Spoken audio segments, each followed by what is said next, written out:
Jesus Christ. All this motherfucker's ideas sound like high people ideas. Like he doesn't think these things through before he tells us. He just tells us what he's thinking as soon as it occurs to him. This shit sounds nuts. I'm gonna go to China and I'm gonna get those jobs from China and bring them back here to America. For what, nigga? So iPhones can be $9,000? Leave that job in China where it belongs. None of us want to work that hard. The fuck is he thinking? I want to wear Nikes. I don't want to make them shits. What the fuck are you doing? Stop trying to give us Chinese jobs. I am going to bring back coal. Coal? I'm not even exaggerating. I have never in my life even seen a fucking lump of coal. I honestly don't even know what coal is for. If you're gonna have motherfuckers digging around in the dirt looking for shit, find me some truffles, nigga. That's what I'm about. And these truffle prices are getting out of control. If it gets any worse, I'm gonna be back down to regular butter like everybody else. Terrible, terrible job. This motherfucker hit North Korea with rap battle threats. Fire and fury, like, yo! Yo, what are you doing? It's fucking Korea, man. Kim Jong-un is a scary motherfucker. He might be as crazy as Trump. Some scary shit. And if you one of them naive motherfuckers that thinks that a war with Korea is gonna be easy, then you don't play Call of Duty at 3 a.m. like I do. Because that's when the Koreans play. Fucking 8-year-old Korean kid took out my whole goddamn platoon last night.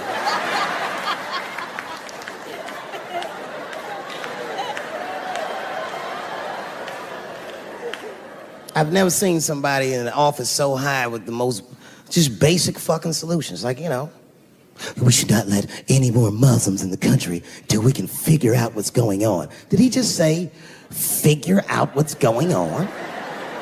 Who doesn't know how to do basic math? Let's count it out, okay? There's been 17 mass shootings in the United States. 4 of them were done by Muslims. None of those 4 Muslims were from any of the 7 countries in your stupid ass original band.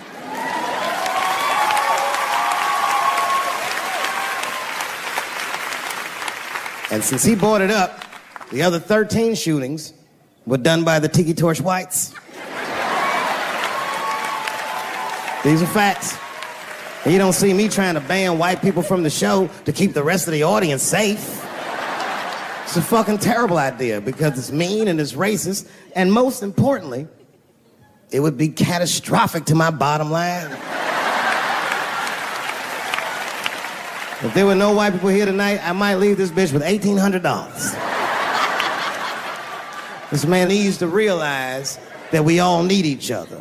And that's why we will never, ever be able to beat China. Because everybody in America is racist, and everybody in China is Chinese. This motherfucker called it all wrong. And don't believe the media either, because as all this shit is happening, the media is trying to make us believe that the extremities amongst us are the norms. We can disagree, that's fine. And most of us are keeping a cool head about this shit. You know what I mean?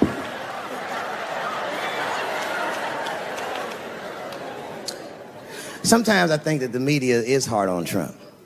Because I'll see shit that they get on him about that doesn't seem bad to me. I mean, a nigga got on Trump about not staying in the White House enough. Who gives a fuck? This motherfucker was rich. Used to shit in a gold toilet. It's true. I don't know if you've ever been to the White House. It looks like a very nice place to work, but I wouldn't want to live in that Scooby-Doo ass house either. That shit's terrifying looking. Imagine you trying to jerk off in the crib and Abraham Lincoln's just looking at you like...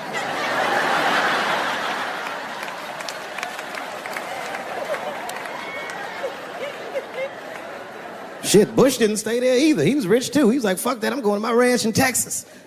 Obama was the first motherfucker to move into the White House like, this is a nice place. Look at this rug.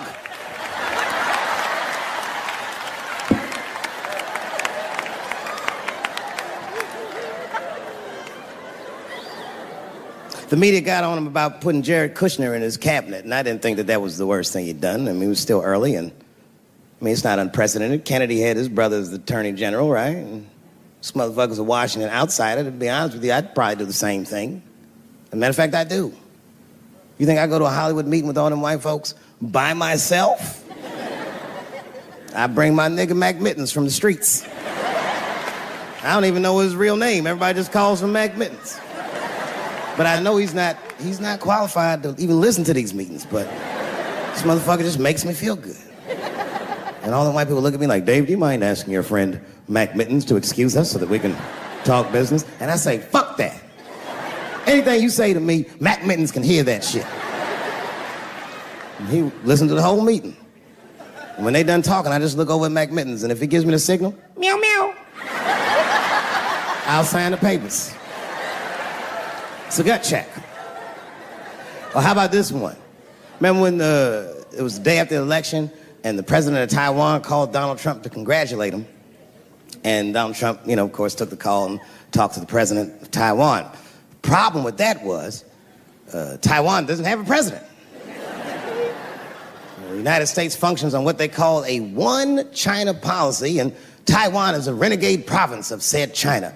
And Donald Trump didn't know that and picked up the phone and started yammering away, and the media ate his ass up. And I'm not gonna lie, I was laughing like shit. I was like, oh shit, this dumb motherfucker is in trouble. And then that night I was in bed drifting off to sleep, and then I had to admit it to myself. I was like, I didn't know that shit either.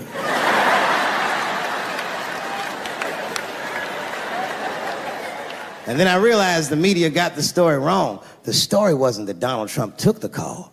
The biggest story is that nobody told Donald Trump not to take the call. That's terrifying. God damn, nigga, you don't have a Mac Mittens on your team? It wasn't like they were calling the White House. They were calling the switchboard at Trump Towers, and they were getting through. Anybody. Mr. President, there's a Ricky Ticky Tabby on the phone for you? Yes, put him through. Hello, Ricky Ticky. Good to talk to you. Mr. President, there's a John Jacob Jingleheimer Smith on the phone. Oh, his name is my name, too. Put him through. Hello, John Jacob. Let's talk business. How many people in this room are not originally from the United States? My round of applause. Not to get deep, all these movies probably started, not even the 60s. All this shit started in 1945. That's when America just fucking lost its mind. It was after that Second World War. Think about it. Because black Americans went off and fought in the war. They went to Europe. They made more money than they ever made in America. They might even got their dick sucked by white women. And then they came back to the United States and they looked around and they said, you know what? I don't like the way I'm being treated around here. But it wasn't just black dudes. At the same time, all the women in America went into the workforce because all the men were gone. That's when you see that old poster in the 40s with that dyke like, we can do it. That's where that's from. And these women made money, and then the dudes came back home and started telling these women what to do, and they were like, yo, I'm not feeling you, nigga. At the same time, the CIA started experimenting with a drug in San Francisco. Back then, nobody knew about it, called LSD. By 1960, all the white kids in America were like, it works. And a new school of thought was unleashed on the American consciousness. People had never even thought like that before, and now they were thinking like that in mass. White kids in mass were like, fuck our parents' plans for us. By the time 1960 rolled around, the President of the United States was 42 years old. He was the next best hope. And they blew his brains out in Dallas, in fucking parade. That's the most gangster shit. There were 8 major assassinations in the 60s. Kennedy, X, King, Everett. And then, by the 70s, the white youth culture and the Black Panthers and the black youth culture started to merge. And you started to see Timothy Leary meeting Eldridge Cleaver in Africa, not Oakland. And that was the beginning of the 70s, one of the most turbulent decades this nation has ever seen. And I say all that to say this, that in that turbulent historical context, Bill Cosby raped 34 people.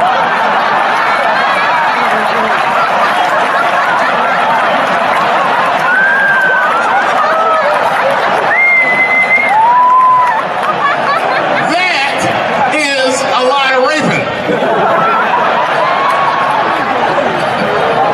Oh, I didn't want to believe it. Every time I turned on the TV, I saw another old woman describing one of these antique rapes.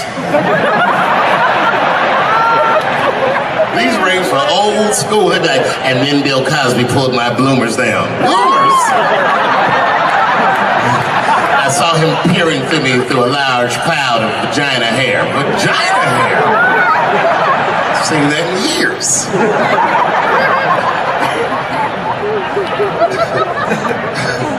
I saw that shit. I said, these people are obviously trying to destroy Dr. Cosby's rich legacy. Right? 34 allegations later, I was still like, man, he probably only raped 13 or 14 of those. Do all that raping. It's like 50 fucking rapes. And don't forget, each one of these rapes have 8 hours of sleep in them. It's like 1,000 hours of rape. Packed into an otherwise busy schedule. Short corporate rapes, that's what I support.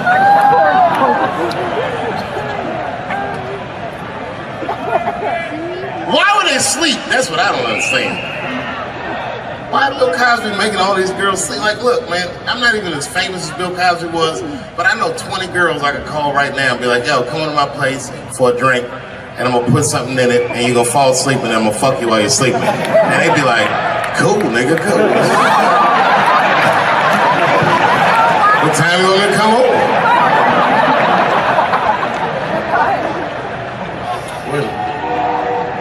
Is that a train here, that train? Trains do something to black people. Didn't you feel like running for that train?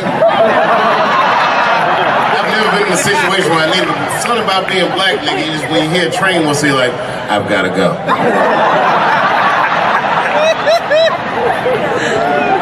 Just want to run away.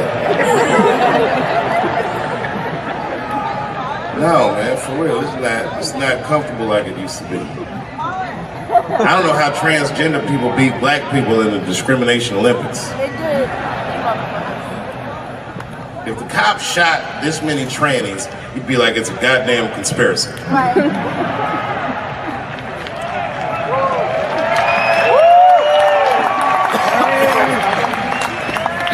Niggas gonna start wearing high heels just to feel safe.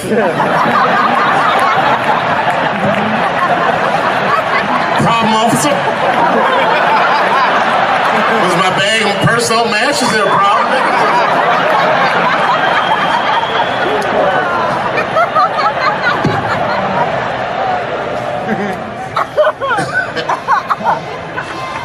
There's too many, man.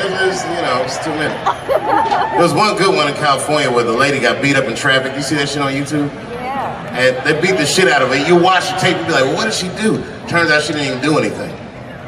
But the good news is the city of LA decided that the court should award her $1.5 million for pain and suffering. Which, if you know anything about money, is as much Marcos Maidana made to fight Floyd Mayweather the second time. It's pretty good considering this woman never trained a day in her life. You can see it in the tape. She didn't come to fight. She took too many shots.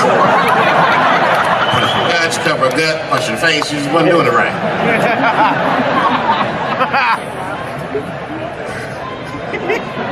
What?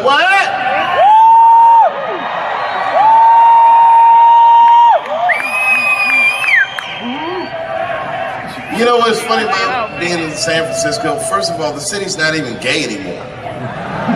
Gay people can't afford to live there. They just visit. Gay people got their money tied up in other shenanigans.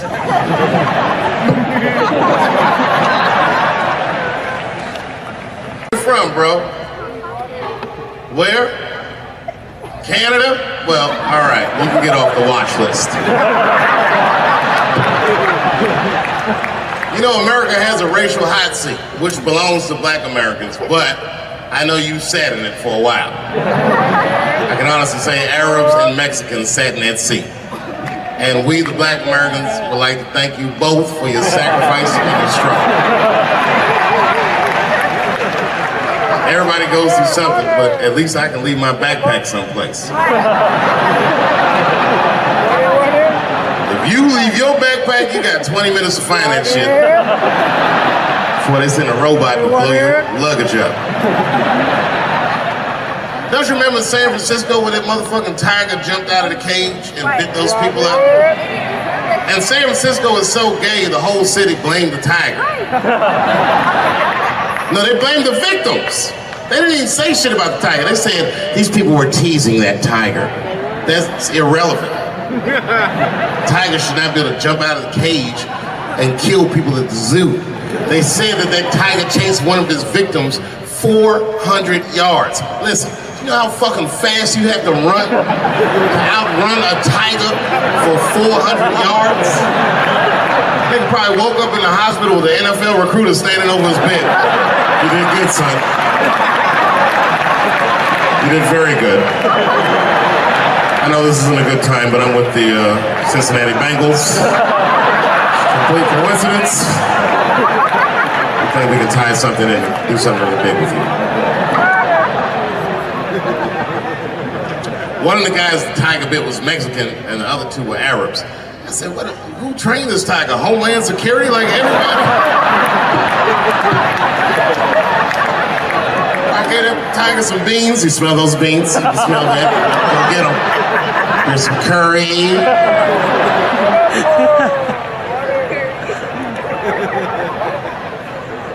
I see a lot of Indians in San Francisco. I always wanted to be in a Bollywood movie. Because Bollywood movies are deep, but at the end of the movie, no matter what kind of movie it is, there's always a dance number to make you feel better when you go home. Even if it's Precious. At the end of the movie, Precious would just jump out of the coffin. I don't have AIDS.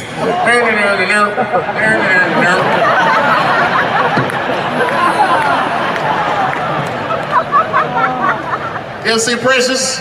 Boy, that was a sad movie. Yeah, that was tough. If you haven't seen it, you know all the statistics of living in urban life in America. But if you could picture all those statistics happening to one person for 90 minutes, that was Precious. Life through the book of that fat bitch.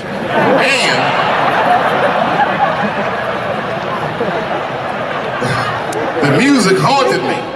Because the music was like, you know, like, I don't know, break beats or something. If they had Eddie Vedder do the score for Precious, I'd have killed myself in the movie theater. They had some of that, like, Smashing Pumpkins. Precious was morbidly obese. She couldn't read good. She was a victim of incest, and the baby had Down syndrome. Still the first verse, nigga. You gotta see the movie.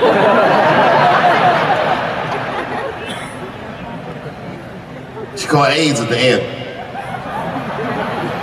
She might have had it the whole movie, but at the end she found it.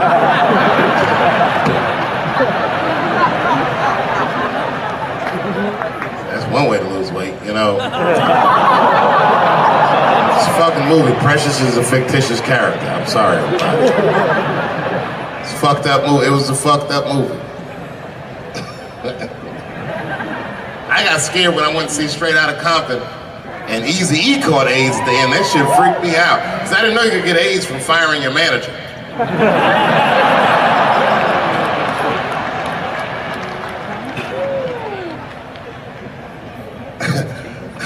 You didn't see Straight Outta Compton? Eazy-E caught AIDS in the last 10 minutes of the movie. He just started, you good, nigga? You all right? Yeah, I'm good. Who catches AIDS like that?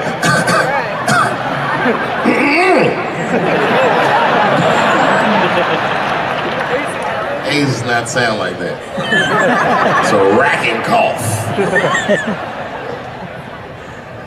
Isn't AIDS weird that a disease came out of nowhere in the 80s?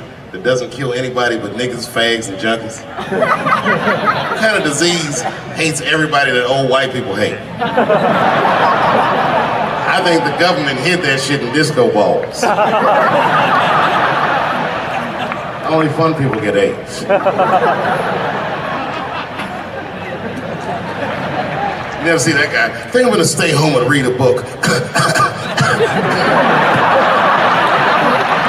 That nigga never gonna say, I think I'm gonna just go stay home and cook for myself. Yeah.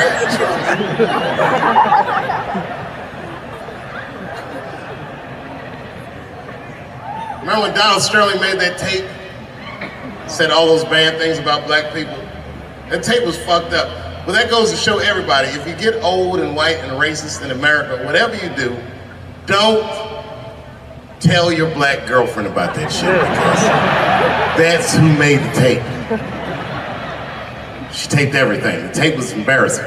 He was like, stop bringing these black guys to my gangs. We were all listening like, well, how you gonna have a gang without us? There's gonna be a lot of bounce passes and layups in that shit. And then it turned out the black guy he was speaking of was none other than Magic Johnson, NBA legend and billionaire. Unfucking believable. Didn't even mention the fact that he had AIDS, which is the first thing I would say to my girlfriend. This guy must be very racist if AIDS is the footnote.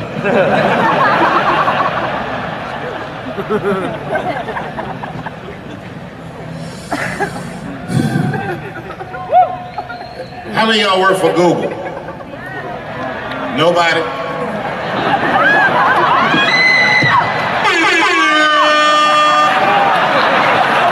Thanks, Fuse. That air horn always pushes the joke through. You ever do something regular, but if you do it with the air horn, it sounds better. Like once I pulled my dick out at a New Year's Eve party. Real traumatic experience. I'd been drinking. It's really fucked up. I had to make all new friends. I did it on the 10 count. Them motherfuckers was like, 6, 5. And I was saying to myself, what if I pull my dick out? They said 3. And then I looked down and said, oh no, it's out!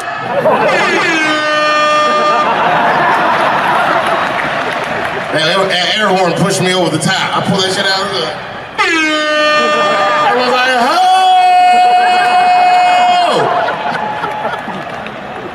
Man, when that nigga pulled his dick out, that really set the party off.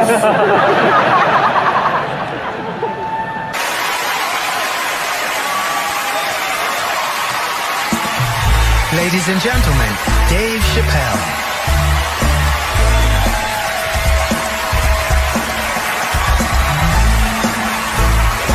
Thank you.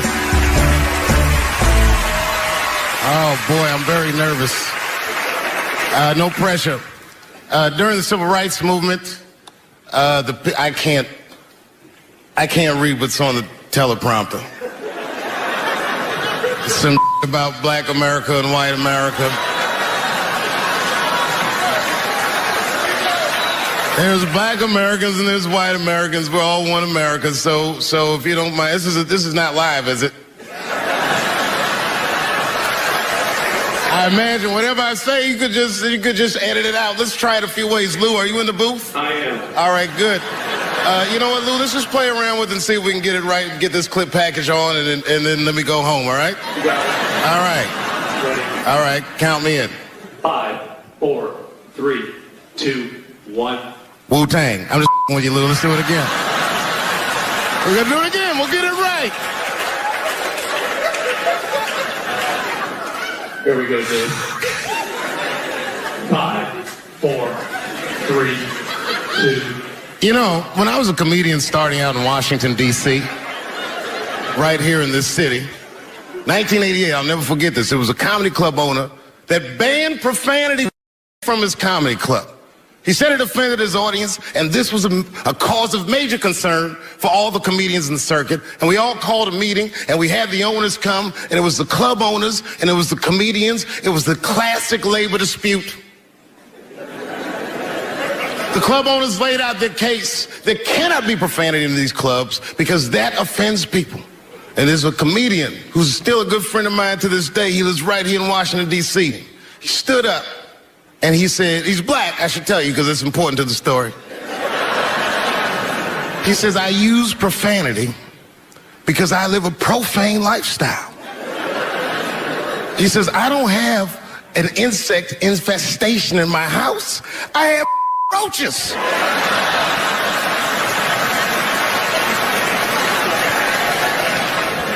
My favorite comedians are like musicians, and the audience is their instrument. And the music they make is your laughter. And that's the laughter that I scored my entire life to. So now, some of my favorite American comedic composers. Thank you. When I lose my job, I lose my man. Treats me like a dog, he called me a dog. Yes, he did. One day he called me an old dog.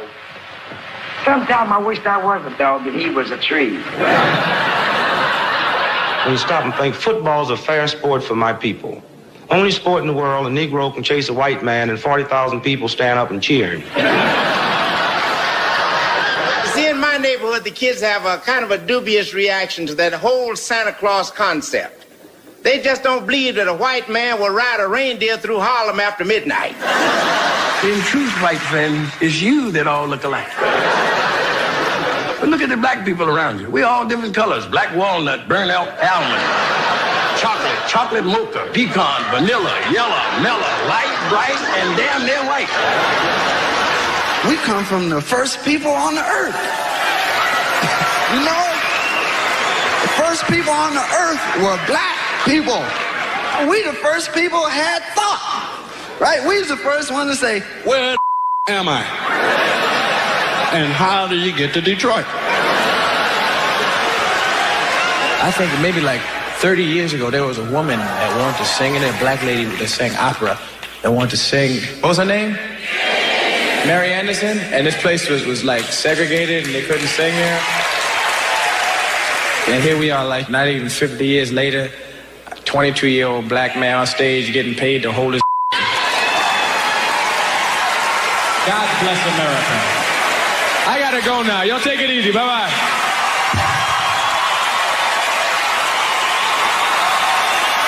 Janelle Monáe, Will Smith, Common, Gladys Knight, and John Legend when we continue.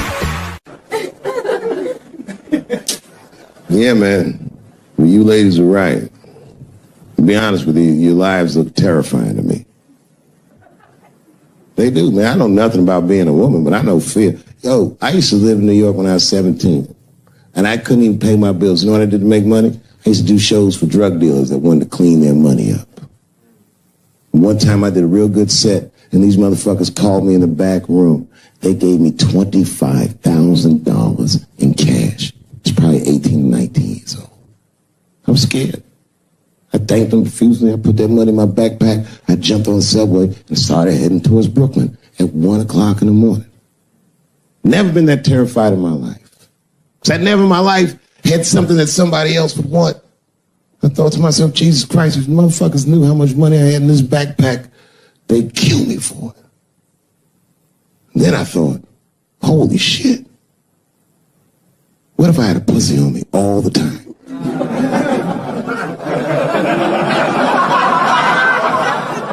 That's what women are dealing with. I'm gonna tell you right now. It's real talk. If them same drug dealers gave me a pussy and said, put this in your backpack and take it to Brooklyn, I'd be like, nigga, I can't accept this.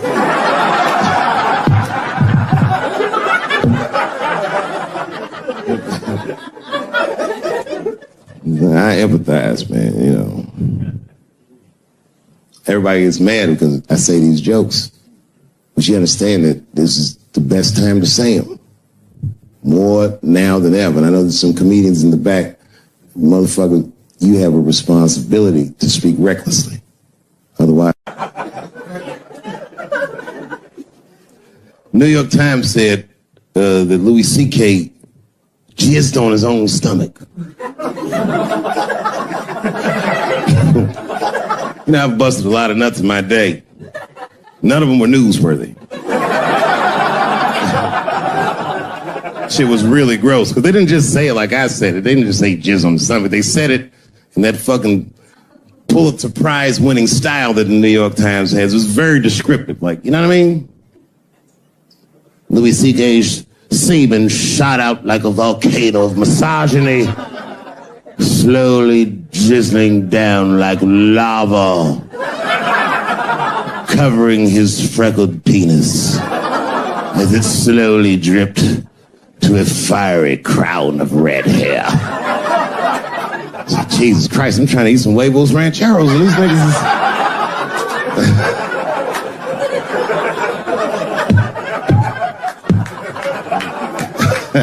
And you know the tough part, being a comedian, knowing the motherfuckers, everybody comes up to me like, did you know? Did you know what Louis was doing? No, bitch, I did not know. The fuck you think we talk about at the comedy club? Hey, nigga, how was the weekend? Great, man. I was just jerking off in faces and coming on my own stomach, having a good time. You know how this business is. No, I didn't know. They act like we sit around like Grease. Tell me more, tell me more. Then she put up a fight. Dun, dun, dun, dun, dun, dun, dun, dun, dun, dun. Sorry, I don't know the choreography, but you get the point. You get the point. She was intense.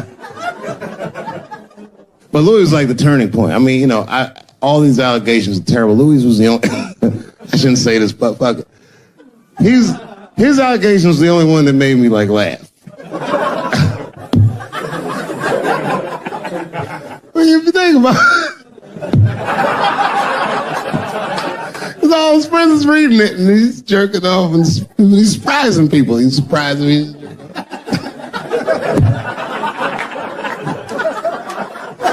I just picture all the comics in comedy just reading it like, what?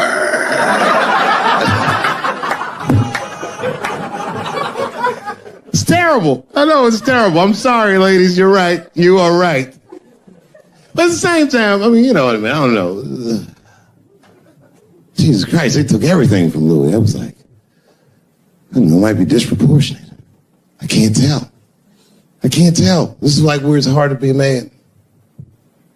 One lady said, Louis C.K. masturbating in front of me ruined my comedy dreams. Word?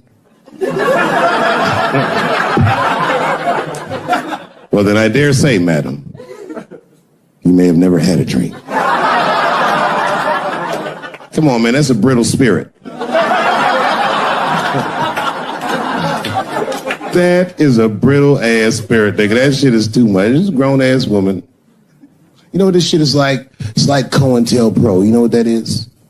It's a program that the FBI had under J. Edgar Hoover. In this program, one of the many things they did was they would track the sexual habits of anyone they considered an enemy of the state. It was a lip button. That's why they got all these fucking sex tapes with Martin Luther King fucking bitches. But lucky for us, he actually had a dream. You think if Louis C.K. jerked off in front of Dr. King, he'd be like, I can't continue this movement. I'm sorry, but the freedom of black people must be stopped. I didn't know this nigga was gonna pull his dick out and jerk off like this. I just thought we were gonna get a couple of drinks and chill. Show business is just harder than that. Them women sounded like, I hate to say it, they sound weak. I know it sounds fucked up, I'm not supposed to say that, but one of these ladies was like, Louis C.K. was masturbating while I was on the phone with him. Bitch, you don't know how to hang up a phone?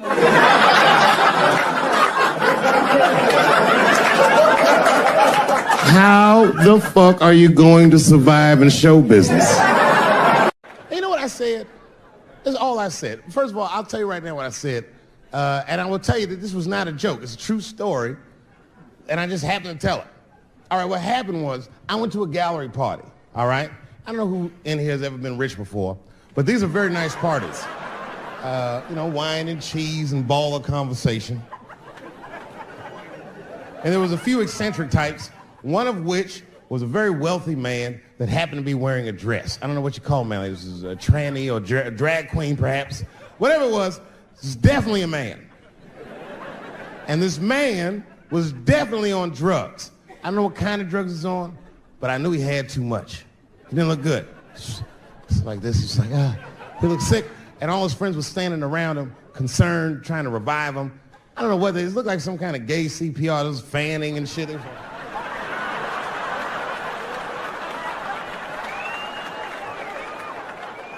I saw all this from a distance. Now, I should have minded my own business, but I got curious. I was like, oh. And I went over there. All I said, excuse me, gentlemen, is he okay? And then they looked at me like I was evil. She is fine. I said, word? Oh. I'm sorry, I didn't know this is what we were doing. Here's my thing. I would support anybody's right to be whoever they feel like they are inside. I'm your ally in that. However, my question is, to what degree do I have to participate in your self-image? Is it fair that I have to change my whole pronoun game up for this motherfucker? That doesn't make sense. Seriously. If I put on an Argyle sweater and I'm like, hey everybody, I feel like a white guy in this sweater and I want some goddamn respect and a bank loan, that's not gonna work. Give a fuck how I feel, why should I give a fuck how you feel? Nigger is a pronoun. But there was no time for philosophical debate. This was an emergency situation. I said, fine. Sorry, guys. I was just worried because she looks terrible. She just fell off the bench. Appears that her dick is popping out of her dress. You mind if I call an ambulance, champ? I'd rather not be at a party where a tranny ODs. There's too many questions to answer.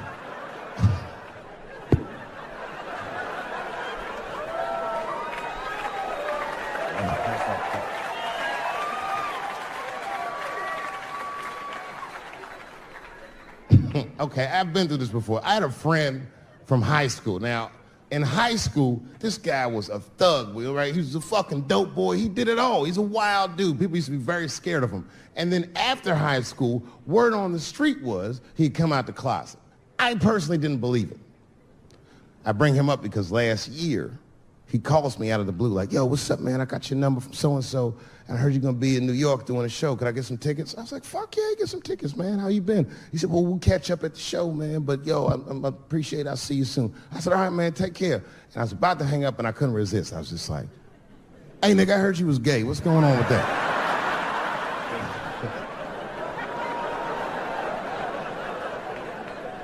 And I wish I didn't ask, because he sounded like he was dying to talk about that shit. And he had a long story about it. And it's not that I didn't care, but I was, I don't like talking on the phone. I was watching TV at the same time. So I just wasn't really paying attention like I should. But I was trying to sound supportive, but I didn't really know what to say. So I was just like mumbling shit throughout this conversation. I was just like, nigga, you gay, man. You just gay. Like,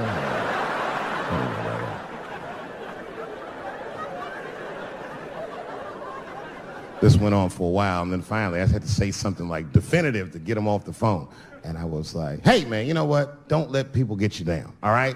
And the next time someone tries to make you feel bad about yourself, just remember, everybody fucks funny to somebody.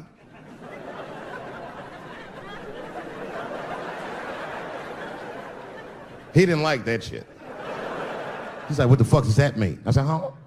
He said, you saying I fuck funny, motherfucker? I said, no, that's not what I'm saying. I'm saying everybody's different. He said, you ain't say different, nigga. You say it funny. What's so fucking funny about the way I fuck? And I said, hey, man, I fuck feet.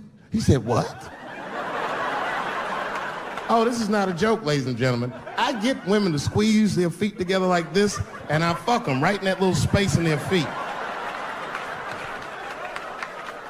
But you can't build a community behind that shit. There's no flag for us. That shit made him laugh. And the next day, after the show, I saw him backstage. He was like, yo, what's up, man? I'm like, oh, shit, what's going on? And he had his buddy with him. He goes, Dave, I want you to meet Manuel.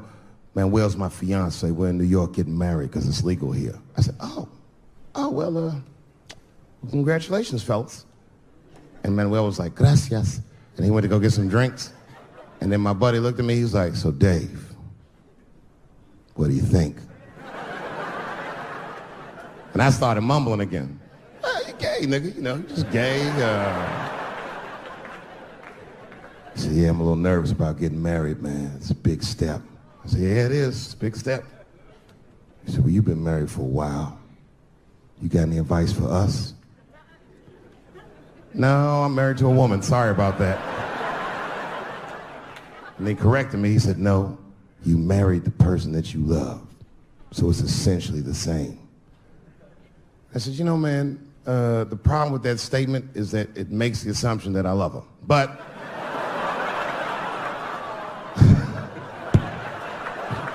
you guys lighten the fuck up. Of course I love my wife. She laughs at this shit. As a matter of fact, she eats and spends this shit. You know what I told him? I told him, I said, you know what you should do, man? First of all, you shouldn't do it. I'm talking about being legally married. It's not that you're gay as much as just legal marriage is a fucking diabolical leverage game in the United States. I'm just being honest. Devoid of religious significance or the idea of love, marriage is nothing but an awful contract that you shouldn't sign. I'm just being real. Because you start out loving each other, and then like 2 years later, you're just building a case against one another for a hypothetical court date that may or may not ever happen. You throw being gay on top of that, that shit is explosive. Like it's that Ray Rice shit. Okay, right after Ray Rice went through all that shit, I was at a party and I met this kid, Michael Samms. You know Michael Samms? Very nice guy. He's the first openly gay NFL player. And Mike's a very nice guy, very brave guy. But when I met him, I couldn't help but thinking, now what's gonna happen when Michael Samms beats his wife up in the elevator? Is that domestic violence or is that just two niggas working shit out in the elevator? You know what I mean?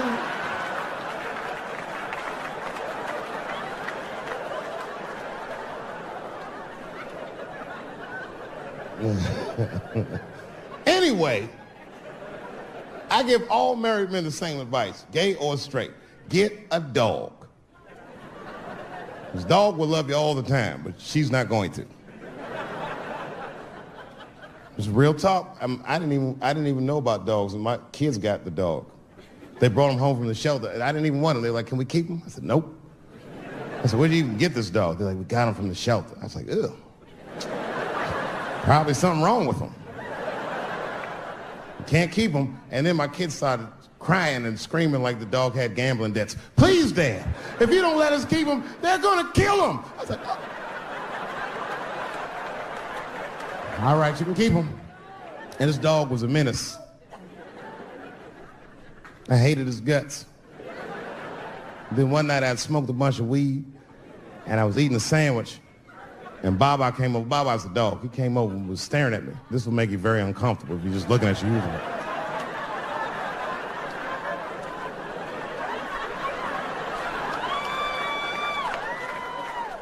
I had to give him a piece of my sandwich so he'd go away. And that's how we became friends.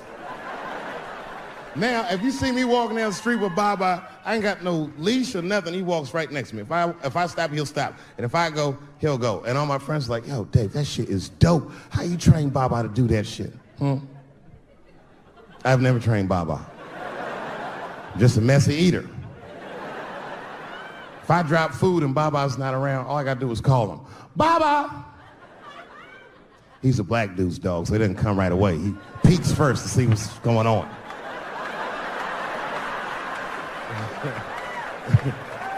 I gotta tap my foot so he can see the food. Over here, little buddy. And he's like, thanks, Dave. He'll come get it and run off. My wife's friend, Stuart, told me that. My wife has a lot of gay friends. Stuart's their leader. She has a lot of gay friends. And I don't like them. Not because they're gay, I'm just judging them on the merits of their character. They're just not nice dudes. They're rude house guests. They're sitting on my couch, giggling with my wife, eating my mother macaroons. And I come in, they act like the party's over. Hey, Stuart, what's going on? This guy talks to me the way a cat would speak if a cat could talk. Hi, David. He always must have some kind of gay political argument. The last one was about a petition in federal court to take the words husband and wife out of the law. I said, well, why would you want those words out the law? He said, because it discriminates against same-sex couples. I was like, niggas, please save me the semantics. Just trust me, take your chips and get the fuck out of the casino. You're about to crap out. Go outside, talk that over amongst yourselves, and whichever one of you is gayer, that's the wife.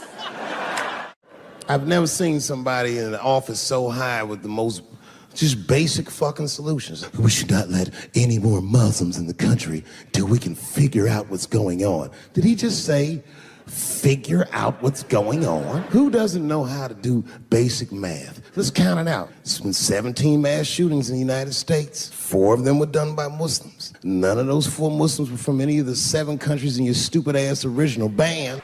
The other 13 shootings were done by the Tiki Torch whites. And you don't see me trying to ban white people from the show to keep the rest of the audience safe. It's a fucking terrible idea because it's mean and it's racist. And most importantly, if there were no white people here tonight, I might leave this bitch with $1,800. This man needs to realize that we all need each other. And that's why we will never, ever be able to beat China. Because everybody in America is racist and everybody in China is Chinese. This guy, R. Kelly, got another sex tape out now. This guy makes more sex tapes than he does music. He's like the DJ Khaled of sex tapes. Another one. Like, damn. The new one's so bad that they didn't even show it. 16 times the girl's age was mentioned. Isn't that crazy? This motherfucker is an idiot. He was fucking her like, yeah, this is the best 14-year-old pussy I've ever had in my life. And she was like, you like this 14-year-old pussy? He's like, oh, yeah, I love this 14. I'm like, man, you need to shut the fuck up. You got to give your lawyer something to work with. You're supposed to be on the tape like, this is the best 36-year-old pussy I've ever had in my life. And then your lawyer going to be like, Your Honor, clearly my client thought that this woman was 36. As he mentioned some 16 times in the tape. They gonna know you lying though, you know what I mean? Everybody knows no such thing as good 36-year-old pussy. It is wild, bro. Where you from, man? Where you from? New York. You from, what, Manhattan? Brooklyn. You are from Brooklyn, aren't you? You look like you can rob somebody with a hammer.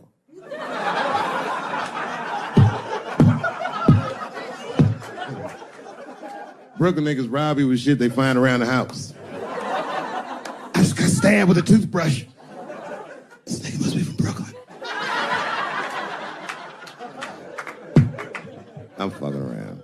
I think, okay, again, of all those letters, the T has the toughest road ahead. In fact, I think the T should stand for tough road ahead.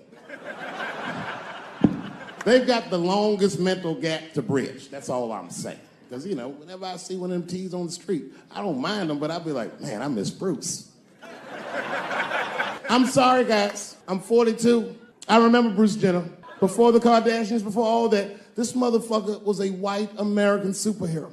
It was amazing. He was beating Africans at track and field. We'd never seen anything like it. He was on my cereal box growing up. You know how much of that cereal I ate? Nigga, I didn't know he was gonna do that. I knew before you guys knew. I heard things on the street in Hollywood. You know, you just be out, see people. Hey, what's up, Kanye? Why the long face? Nigga, you'll see. I got 2 mother-in-laws now. There was a big dance coming up in the middle school. I was 12 years old. I said, Dad, can I go to the dance? He said, of course you can go to the dance. I want you to get out and meet some more kids. I said, great. It costs $3 to get in. And my dad said, ooh, sorry, son, I don't have it. I was like, what the fuck? You don't have $3? Well, then how are we alive, Dad? Dad said, if you want to go to the dance bad enough, I'll tell you what, if there's some money in the change jar, get the money from there. I was 12 years old. That's what I did. I showed up to the dance early. There's a long line of kids waiting behind me while I'm at the door trying to count out 300 pennies to get inside. I will never forget this shit as long as I fucking live. Oh, man, you know, if you've been poor, you know what that feels like. You were shamed all the time. Feels like it's your fault. And all them kids was laughing, ha, ha, ha, ha. Look how poor Dave Chappelle is. Like, when I think back at it, that's really the only time in my life that I ever thought to myself, I should kill everybody at school. No, this is what I mean. Okay, look, okay, you're an Asian dude. No, I say this with no disrespect, but we're all Americans, right? And we can agree that America has a huge body count all over the world, but nowhere more than Asia. Literally, if you look at history, recently, we have bombed the masculinity out of an entire continent. We dropped 2 atomic bombs on fucking Japan, and they've been drawing Hello Kitty and shit ever since. There's a lot of lady boys in the wake of our bombs, and I know these things because my wife is Asian. She's Filipino. All right, well, okay, so that explains it. Now you know why you see me at all those Filipino events. I'm not there picking up pussy, I'm dropping some off.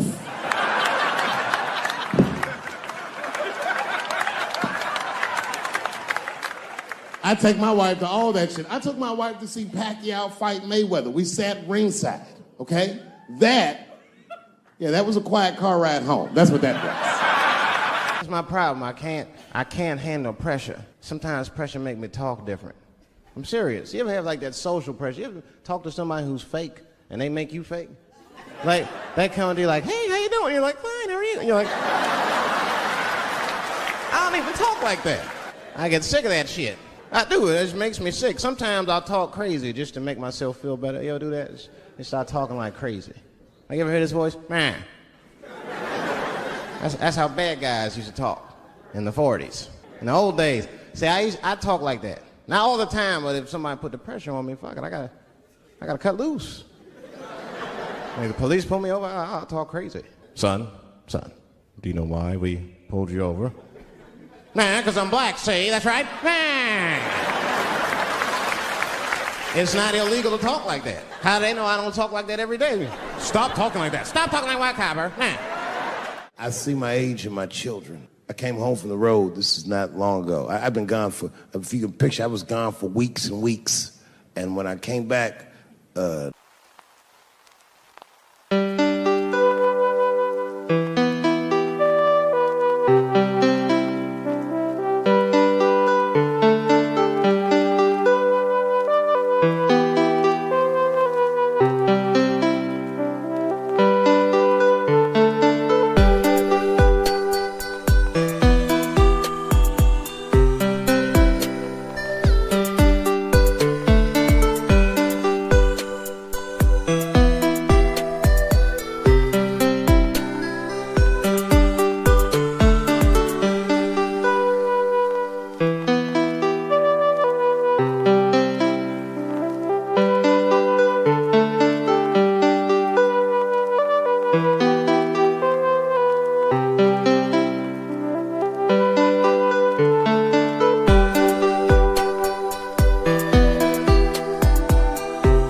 well, okay, R. Kelly is different. I mean, you know, if I'm a betting man, I'm gonna put my money on he probably did that shit. I'm pretty sure he did that shit. You know, it's bad, okay, so a couple years ago, I was doing a show in Detroit, and I'm sitting backstage in my dressing room. A friend of mine comes by, this chick, Dream Hampton. Dream tells me, right before I'm going on stage, she goes, Dave, I'm working on a documentary about R. Kelly. Would you like to be in it? And I was like, nah, bitch, I'm cool.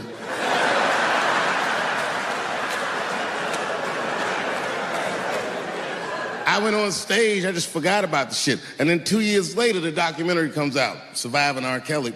And when it comes out, Dream's promoting the shit, and she keeps bringing me up. She said, I asked Dave Chappelle to be in my documentary, and he said it was too hot for TV. Bitch, I did not say that. It does not even sound like how I talk. Oh, that's too hot for TV? I would never say that shit.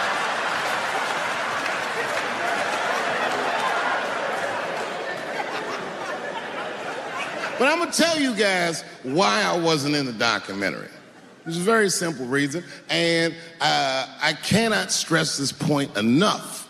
The only reason that I didn't do it was because, and it's very important,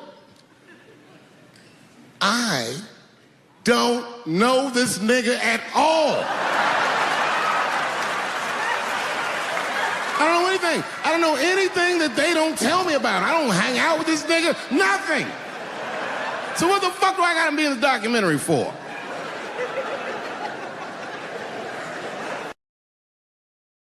This guy, R. Kelly, got another sex tape out now. Can you believe that shit? This guy makes more sex tapes than he does music. He's like the DJ Khaled of sex tapes. Another one. Like, damn, nigga.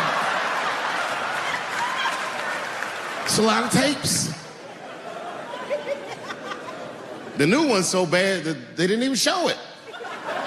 I've never seen anything like this. The prosecutor in Chicago came out in a press conference and read to the media a transcript of a sex tape. Have you ever heard of such a thing? This nigga read the sex tape. And it was so bad that R. Kelly sounded guilty in the transcripts. It's fucking amazing. 16 times the girl's age was mentioned. Isn't that crazy? This motherfucker is an idiot. He was fucking her like, yeah, this is the best 14-year-old pussy I've ever had in my life. And she was like, you like this 14-year-old pussy? He's like, oh yeah, I love this 14. I'm like, man, you need to shut the fuck up. You gotta give your lawyer something to work with. You're supposed to be on the tape like, this is the best 36-year-old pussy I've ever had in my life. And then your lawyer gonna be like, Your Honor, clearly my client thought that this woman was 36, as he mentioned some 16 times in the tape. They gonna know you lying though, you know what I mean? Everybody knows no such thing as good 36-year-old pussy.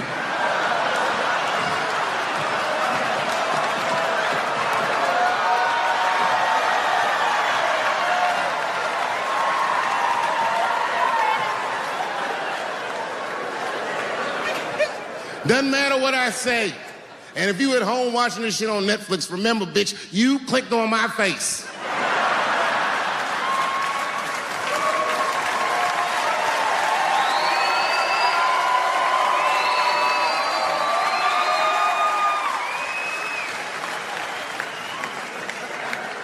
Celebrity hunting season.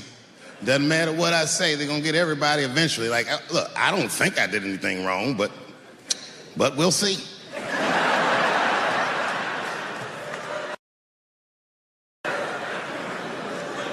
They even got poor Kevin Hart. Can you imagine such a thing? Kevin Hart, let me tell you something.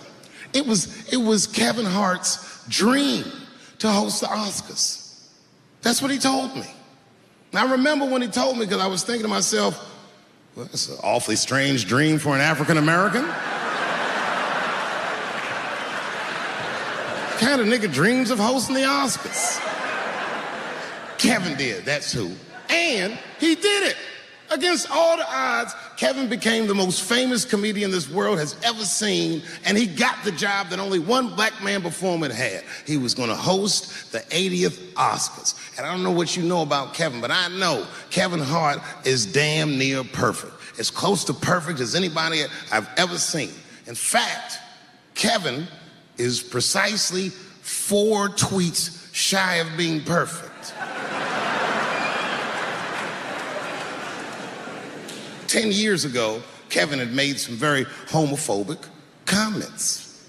And I'm not gonna repeat what he said, because this is Atlanta.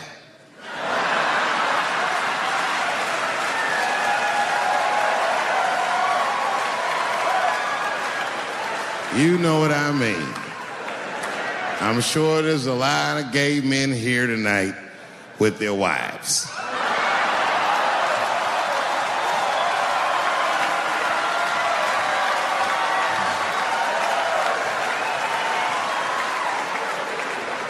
Far be it from me to offend anybody. All right, I'll tell you what he said. But just remember, these were not my words. These were Kevin's words. And it was a long time ago. And I'm paraphrasing because I'm not good at telling other people's jokes. Okay, Kevin said that if his little son was demonstrating or exhibiting homosexual behavior around the house, that he'd chastise him. He'd say, hey, that's gay. And then he said he would smash a dollhouse over that child's head. Ooh, the gay community was furious. And I don't blame them. I got a lot of gay friends. And all of them, 100% of them, all have told me fucking horror stories about the shit they had to go through just to be themselves. Crazy, crazy stories. And in all those stories, I gotta say, not one of them has ever mentioned anything like their father smashing a fucking dollhouse over their head. Because clearly Kevin was joking. Think about it. You would have to buy this nigga a dollhouse to break it over his head in the first place. Does that sound right? Is anybody gonna do that? The gay community was upset, and then they put so much pressure on the Academy of Motion Pictures and Sciences that they went to Kevin and said, if you don't apologize to that community, then you cannot host these Oscars. And then Kevin said, fuck it, I quit.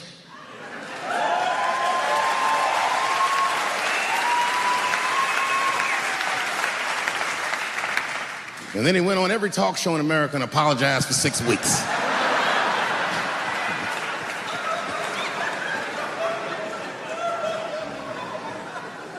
And Kevin fucked up. I understand the mistake he made because I've made the same mistake early in my career. This is many years ago, 15 years ago. It's when I was doing Chappelle Show. There's a, thank you.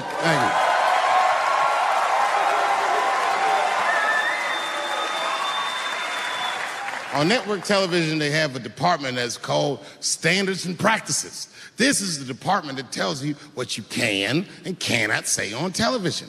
And if you're doing your job well, you should never hear from them. But if you're making a Chappelle Show, you'll hear from these motherfuckers all the time. And remember, this is 15 years ago. I made a mistake. I didn't even know I had done anything wrong. I had written a sketch that had the word faggot in it.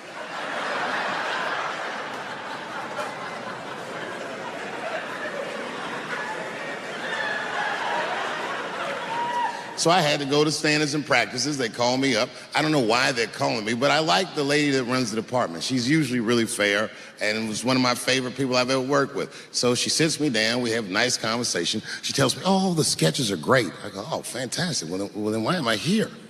She said, because, David, there's no way that you can ever say the word faggot on our network.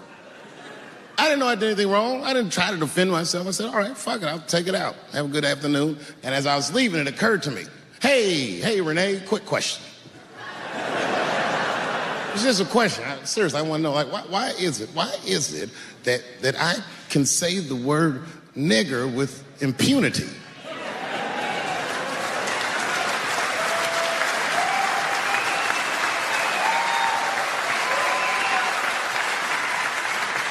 But I can't say the word faggot. And she said, because, David, you are not gay. I said, well, Renee, I'm not a nigger either.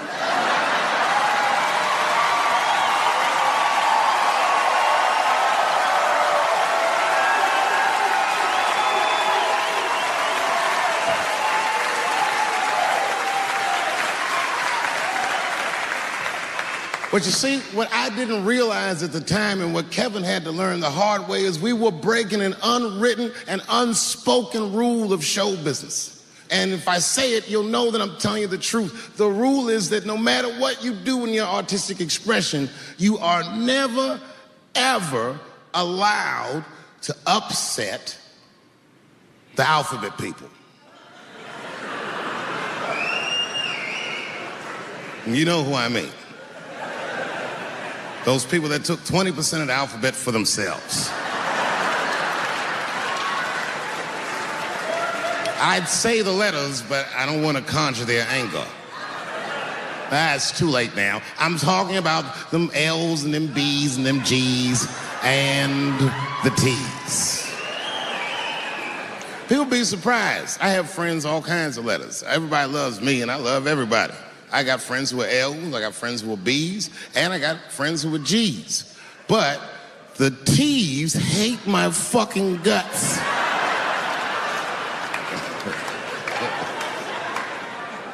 And I don't blame them. It's not their fault, it's mine. I can't stop telling jokes about these things. I don't want to write these jokes, but I just can't stop.